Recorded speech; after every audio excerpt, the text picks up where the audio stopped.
Bagaimana menilai seorang ustadz bermanhaj salaf atau tidak, agar tidak salah mengikuti majlis?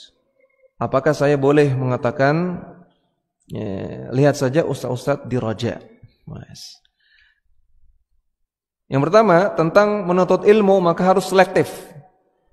Menuntut ilmu harus selektif. Kriterianya 3. Memilih ustadz, memilih guru, kriterianya 3. Pertama, akidah dan manhajnya lurus.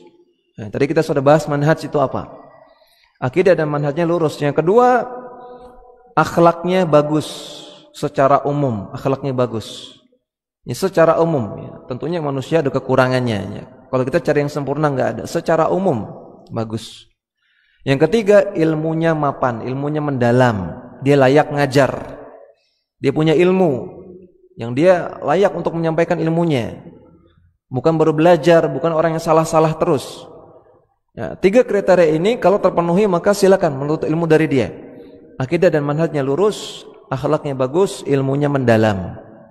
Silakan ambil ilmu dari dia. Walaupun dia nggak ngisi di Radio Roja, walaupun dia nggak ngisi di Masjid MPR, walaupun dia nggak nulis di Muslim ID, nggak masalah. Yang penting dia terpenuhi 3 syarat ini. Nah sekarang syarat yang pertama, akidah dan manhajnya lurus sesuai dengan akidah dan manhaj salafus saleh. Bagaimana mengetahuinya?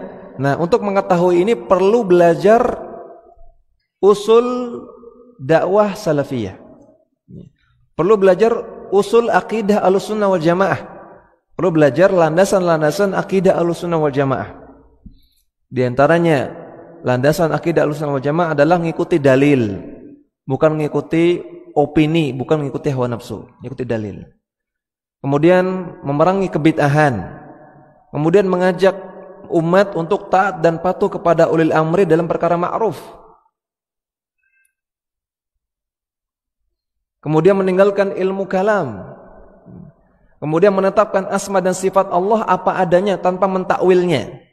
Ini di antara landasan-landasan akidah Ahlussunnah. Maka kalau ada orang yang diustadkan tidak memenuhi landasan-landasan ini, maka dia bukan Ahlussunnah.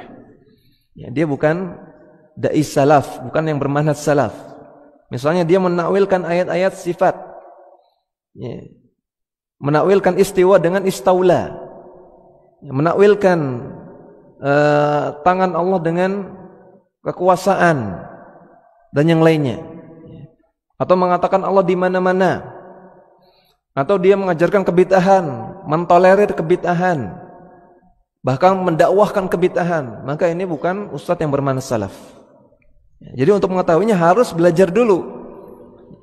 Harus belajar dulu. Kalau belum belajar, maka untuk mengetahuinya tanya kepada ustadz yang dipercayai keilmuannya. Ustadz yang dipercayai akidahnya, dipercayai manhajnya dan keilmuannya. Tanya kepada dia, ustadz bagaimana? Boleh nggak saya belajar kepada ustadz fulan? Tanya seperti itu.